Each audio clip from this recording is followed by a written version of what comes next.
Welcome back to your channel Tripitaka. हम लोग यही वाला कंप्लीट करने आए हैं, vital villages and thriving towns.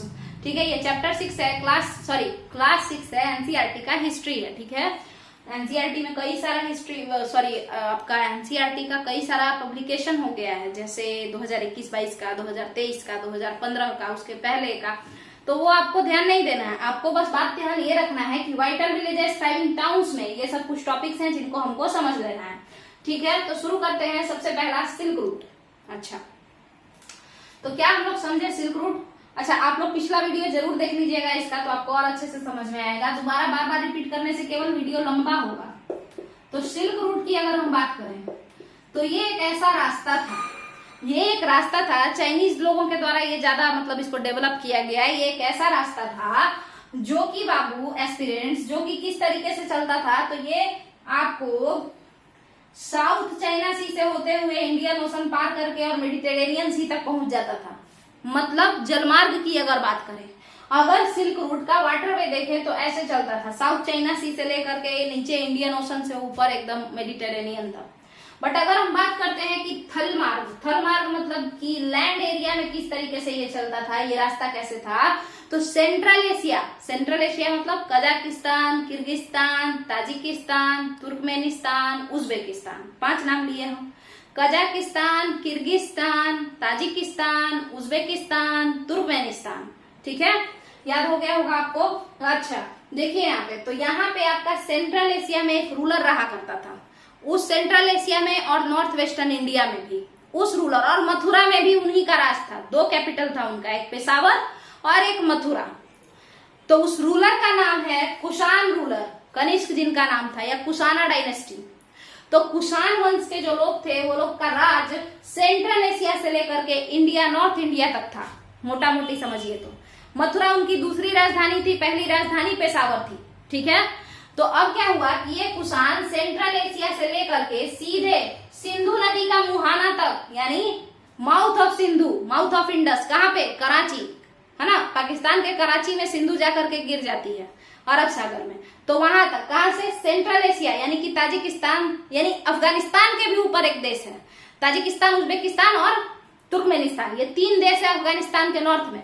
वहां से लेकर के अफगानिस्तान पार करके, अफगानिस्तान के बाद भारत का जो नॉर्थ वेस्टर्न इंडिया है वो पार करके, उसके बाद पाकिस्तान पार करके अरब सागर तक।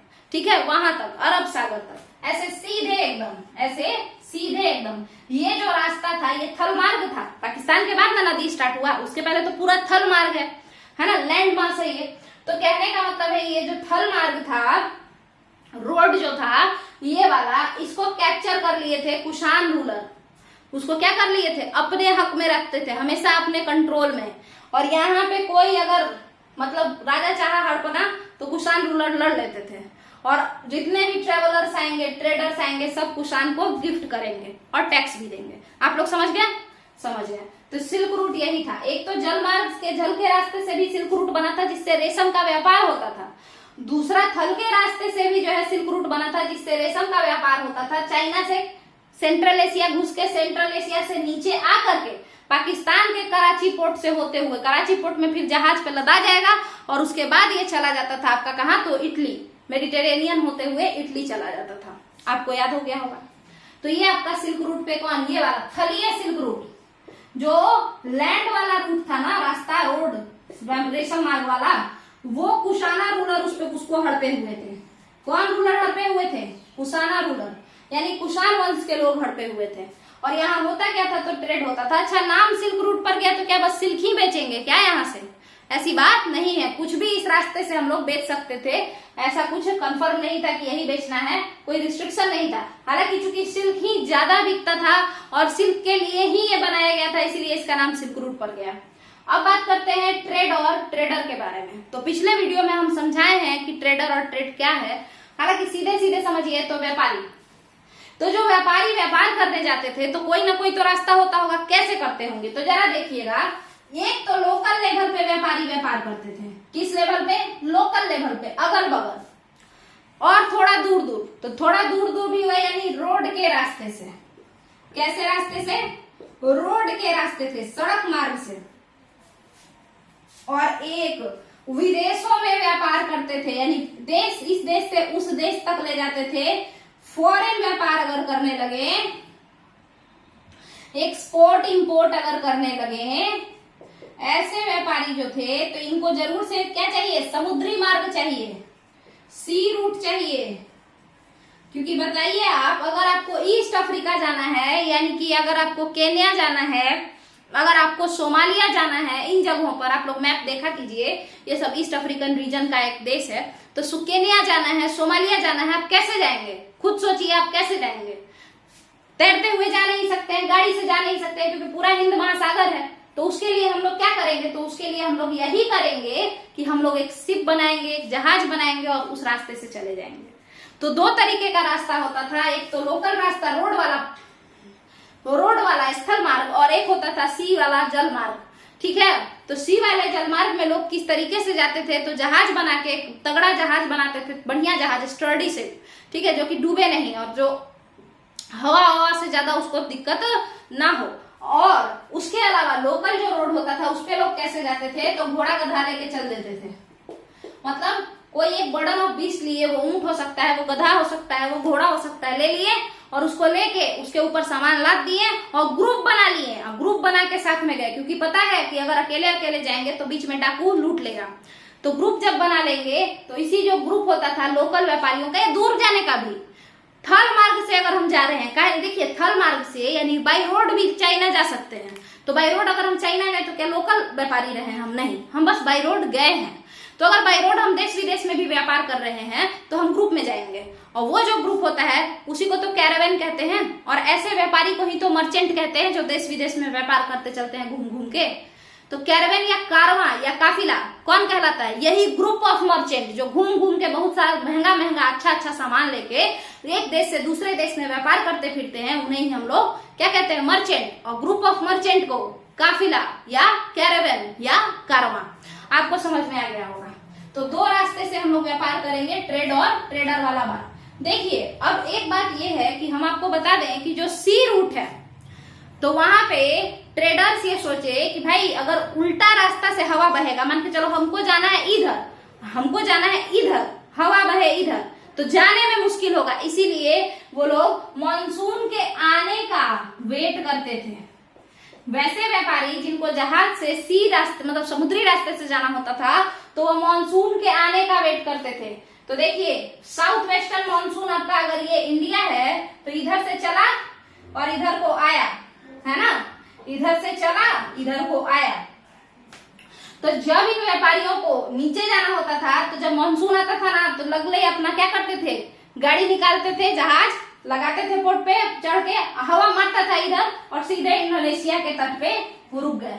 ठीक है, क्योंकि इधर हवा आ रहा है, इधर से हवा आ रहा है, ऐसे जा रहा है ना, ऐसे ऐसे, तो इधर मार के यहाँ पहुंचा देता था। और जब रिट्रीटिंग ऑफ मानसून होता था, जब मानसून वापस लौट रहा होता था, तो ये लोग इधर गाड़ी लगाते थे, अपना नाव किधर लगाते थे? तो इधर लगाते थे। ये नाव नहीं होता था, आपको बता दें, ये नाव नहीं होता था, जहाज है ये। यहाँ जहाज लगाए और जानते हैं कि अब मानसून इधर से इधर हवा जाएगा तो हम लोग का नाव ढकलेगा, हम लोग सीधे पहुंच जाएंगे कहाँ? East Africa. तो मेहनत लगा क्या जाने में? नहीं लगा। तो मानसून के मदद से व्यापारी जल्दी जल्दी व्यापार कर लेते थे। आपको समझ में आ गया होगा। हालांकि आपको एक बात पता होगा कि जिस समय मानसून आता है उस समय मौसम ज्यादा बिगड़ता है, तो खतरा भी थोड़ा ज्यादा हो जाता था। चलिए आगे समझते हैं। तो अब बात करते हैं, ट्रेडर हो गया, साउथ वेस्ट मानसून या south eastern monsoon, sorry north eastern monsoon और साउथ वेस्ट मानसून। अच्छा एक बात समझिए, ये साउथ वेस्ट मानसून क्यों कहा जा रहा है? साउथ से चला और वेस्ट से चला। हवाएं कैसी हैं? हवाएं जो है स्त्रीलिंग उसको कह सकते हैं फीमेल। तो फीमेल का ओरिजिन कहीं और का होता है, शादी कहीं और होता है। तो इसको जाना कहाँ है? कहीं भी जाना हो, मगर ये है कहाँ की? साउथ वेस्ट की है। ये जो हवाएं हैं ये साउथ वेस्ट की है, तो आप कहेंगे साउथ वेस्टर्न मानसून, मगर जा किधर रही है? नॉर्थ ईस्ट की तरफ जा रही है। समझ में आ गया होगा आपको। ये बात याद रखिएगा कि कैसे हम जान सकते हैं। तो फीमेल समझ लीजिए, उसका घर कहीं और है और उसका शादी कहीं और होगा, उसको रहना कहीं और पड़ेगा। चलिए अब बात करते हैं, ये आपका किस तरीके से ट्रेडर साउथ वेस्ट मानसून और नॉर्थ ईस्टर्न मानसून यानी मानसून के मदद से अपने व्यापार को आसानी से कर लेते थे, है ना। और हालांकि कुछ खतरा होता था क्योंकि मानसून के समय में मौसम ठीक नहीं रहता होगा समुद्र का, मगर उसके बावजूद भी जल्दी जल्दी व्यापार हो जाता था। ये किस तरीके से इसके मदद से करते थे हम आपको बता दिए हैं। अब एक बात बचा है वो है पोर्ट ऑफ पुहार। एक दो बात और बचा है, हम लोग समझ लेते हैं। देखिएगा पोर्ट ऑफ पुहार को, पुहार कोई जगह नहीं है, पुहार कावेरी पत्तनम को कहते हैं, एक पोर्ट है, बंदरगाह है। ये भी बंदरगाह कहाँ है तो तमिलनाडु साइड में है, ठीक है। उस जमाने में ये बंदरगाह भी काफी फेमस हुआ था, ये चोलों का बंदरगाह था, पोर्ट ऑफ पुहार, पुहार बंदरगाह। यहाँ पे क्या क्या आता था तो जहाज से घोड़े आते थे, यहाँ पे जहाज से लाद लाद के घोड़ा लाया जाता था बेचने के लिए यहाँ पे। और क्या आता था तो आपका पश्चिमी घाट से या पश्चिम की पहाड़ी से चंदन लाया जाता था। चंदन क्या होता है, जो शंकर जी पे चढ़ता है वो चंदन। इसके अलावा आपका जो पूर्वी सी है, जो पूर्वी माने ईस्ट सी बोलते हैं ना जिसको, पूर्वी समुद्र कह लीजिए या जो भी है ना, तो ईस्ट सी या ईस्टर्न ओशन उसी का नाम ले रहा होगा ये। तो पूर्वी सी से क्या लाया जाता था तो मूंगा उठा उठा के लाया जाता था। मूंगा कौन है, वही जीव। मूंगा एक जीव होता है जो बड़ा रंग बिरंगा होता है, मरने के बाद एक जगह चट्टान जैसा चिपकता चला जाता है। लक्षद्वीप में ये पाया जाता है, कोरल रीफ इसको कहते हैं। इसके अलावा म्यांमार जो आपके बगल में है, अरुणाचल प्रदेश के बगल में है म्यांमार, तो म्यांमार से क्या आता था तो घड़ा लेकर के आया जाता था। कहाँ, पोर्ट ऑफ पुहार पे, मतलब पुहार बंदरगाह पे म्यांमार से घड़ा आता था। इसके अलावा श्रीलंका से इस पुहार बंदरगाह पे खाने का सामान लाया जाता था, different types of food stuffs. और आपको बता दें कि इस तरीके से ये सारा सामान इस पुहार बंदरगाह पे मिलता था। और ये पुहार बंदरगाह ट्रेडर्स के आने जाने का रास्ता या जगह था, जहां पे लोग आते थे, सामान लाद के फिर चले जाते थे। आपको जैसे समझिए तमिलनाडु में पुहार बंदरगाह पे उतर गए, वेट करते रहे कि कब आएगा साउथ वेस्ट मानसून, और उसके बाद मारेगा सीधे हवा, सीधे चाइना पहुंच जाएंगे, ठीक है। साउथ चाइना सी, इधर से ही न जाएंगे, ऐसे करके ऊपर। चलिए अब आपको ये समझ में आ गया होगा। बचा एक चीज, संगम लिटरेचर और मूवेंदर, दोनों ही बात को हम लोग फटाफट से समझ लेते हैं। उसके लिए हमको पहले ये रब करना पड़ेगा, और एक सेकंड रुक जाइए। आप लोग को समझ में आया क्या कि कितने तरीके का रूट था, लैंड रूट और सी रूट था ना। दो तरीके से ही ना व्यापार कर सकते हैं। उस समय हवाई जहाज था नहीं जो एयर से भी करते, कि एरोप्लेन से जा रहे हैं व्यापार करने। चलिए यहाँ समझते हैं आगे। अब एक चीज जो आपका बचा है वो है संगम लिटरेचर। आखिर ये संगम क्या है? संगम मतलब होता है मिलना, यानी एसोसिएशन ऑफ पोएट, वही था संगम। संगम एसोसिएशन यानी ग्रुप या मिलना, किसका? कवियों का। कौन से कवि? तमिल कवि।